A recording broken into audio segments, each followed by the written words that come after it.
Do you know one of the following structure does not pierce the clavifactoral fascia? Number one, cephalic vein.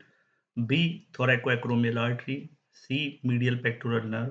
D, lateral pectoral nerve. आपका समय शुरू होता है अब। Time's over. तो right answer है medial pectoral nerve.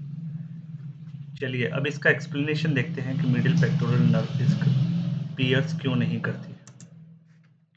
तो यहाँ पर आपको देखेंगे कि पहले हमें ये समझना होगा क्लेविपेक्टोरल फेशिया है क्या।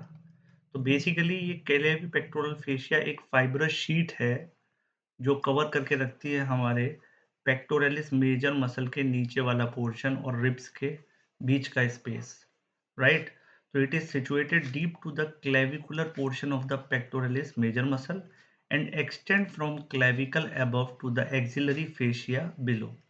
तो यहाँ पे एक्सिलरी रीजन का जो फेशिया है ये उसके साथ आगे जाके यहाँ मर्ज हो जाएगा और ऊपर ये जस्ट बिलो द क्लेविकल मिलेगा और बैक साइड ऑफ मसल।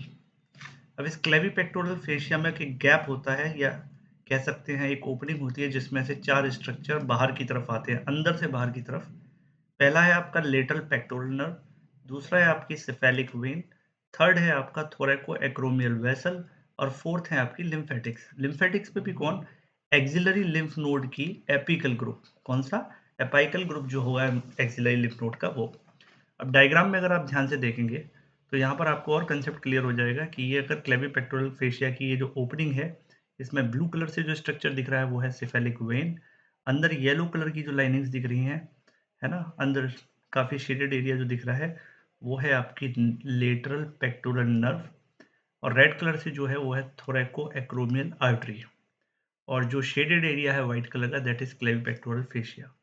अब ये सामने से अगर डायग्राम क्लियर नहीं हो तो आप इस व्यू में भी देख सकते हैं कि अगर मैं ऊपर से इस स्ट्रक्चर को देखूंगा, ठीक है, इन सुपीरियर व्यू में देखूंगा तो यहाँ पे मुझे दिखेगा कि ये जो ग्रीन कलर का पेक्टोरल फेशिया है इसको क्रॉस कर रहे हैं तीन structure, lateral pectoral nerve, apical lymph node और थोरैको एक्रोमियल आर्टरी। तो ये बात आपकी क्लियर हो गई है। ऐसे ही मज़ेदार फैक्ट को जानने के लिए इस चैनल को सब्सक्राइब करें, लाइक करें और ज़्यादा से ज़्यादा लोगों को पहुँचाएं जिससे उनका भी फ़ायदा हो। Thank you.